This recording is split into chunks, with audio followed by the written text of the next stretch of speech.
সূরাতুল আহজাবের ৪৫-৪৬ এ দুটি আয়াতকে চুজ করেছি। এ দুটি আয়াতের আলোকে কিছু কথা আপনাদের সাথে শেয়ার করব। আওয়াজ করে পড়ুন ইনশাআল্লাহ।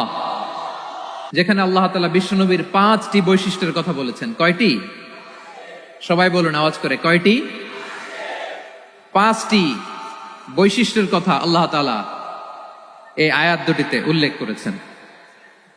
বিশ্বনবী সাল্লাল্লাহু আলাইহি ওয়াসাল্লামের জীবনী, ওনার বায়োগ্রাফি নিয়ে কথা বলাটা দুষ্কর, কারণ এটার কোনো শেষ নাই, কুল নাই, কিনারা নাই, বিয়ন্ডলেস, বাউন্ডলেস, বটমলেস। সুবহানাল্লাহ বলেন। কারণ তিনি তো এমন নবী যিনি হ্যাঁ বললে এটা শরীয়তে হালাল হয়ে যায়। নবীর মুখ দিয়ে যদি বের হয় হ্যাঁ, নাম, ইয়েস, তাহলে এটা হালাল। ঠিক কিনা বলেন? এ নবীর মুখ দিয়ে যদি না বের হয় যে না, নো, তাহলে এটা শরীয়তে হারাম হয়ে যায়। কেমন নবী আমরা পেয়েছি, যিনি হ্যাঁ বললে হালাল, না বললে হারাম, যিনি সাব্বাবা, এই আঙ্গুলি উপরের দিকে উঁচু করলে চাঁদ ভেঙে 2 টুকরা হয়ে যায়, যে নবী জমিন থেকে পা উঁচু করলে আল্লাহর আরশে মেরাজে চলে যায়।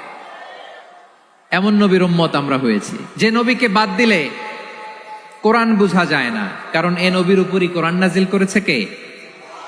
এ নবীকে বাদ দিলে হাদিস বোঝা যায় না, কারণ হাদিস তো এ নবীর মুখনিসৃত পবিত্র বাণী। সুবহানাল্লাহ পড়েন।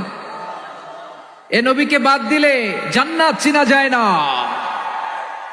কারণ জান্নাত তিনি চাক্ষুষ দেখে এসে আমাদেরকে মেরাজ শেষে বর্ণনা করে শুনিয়েছেন। এ নবীকে বাদ দিলে জাহান্নাম চেনা যায় না, এ নবীকে বাদ দিলে আমার রবকে চেনা যায় না। ঠিক কিনা বলেন? তো বিশ্বনবীর 5টি বৈশিষ্ট্যের কথা আল্লাহ তাআলা এই সূরাতে উল্লেখ করেছেন।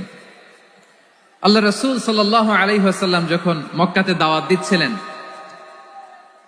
মক্কার কুরাইশরা নানাভাবে বিষ্ণু ঈসা ইসলামকে কষ্ট দিচ্ছিল, নানাভাবে ট্যাগিং করছিল, মিথ্যা অপবাদ দিচ্ছিল। কখনো কখনো তারা বিশ্বনবীকে বলছিল মিথ্যাবাদী, কাযযাব। কখনো বলছিল যে তুমি হচ্ছে জাদুকর, সাহির। কখনো বলেছে শায়ের, মুহাম্মদ তুমি কবি।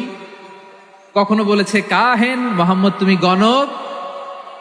এবং কখনো বলেছে মুহাম্মদ তুমি হচ্ছে মাজনুন, মানে পাগল। আওয়াজ করে সবাই পড়ুন নাউযু বিল্লাহি মিন যালিক। তাহলে বিশ্বনবীকে মৌলিকভাবে এই 5টি অপবাদ দিয়েছে। আমার কলেজা টুকরা সিলেটের ভাইরা, বিশ্বনবীর ব্যাপারে মিথ্যা অপবাদ মৌলিকভাবে দিয়েছে কয়টি? 5টি। বলেছে তুমি মিথ্যাবাদী, বলেছে তুমি গণক, তুমি কবি, তুমি পাগল, তুমি জাদুকর।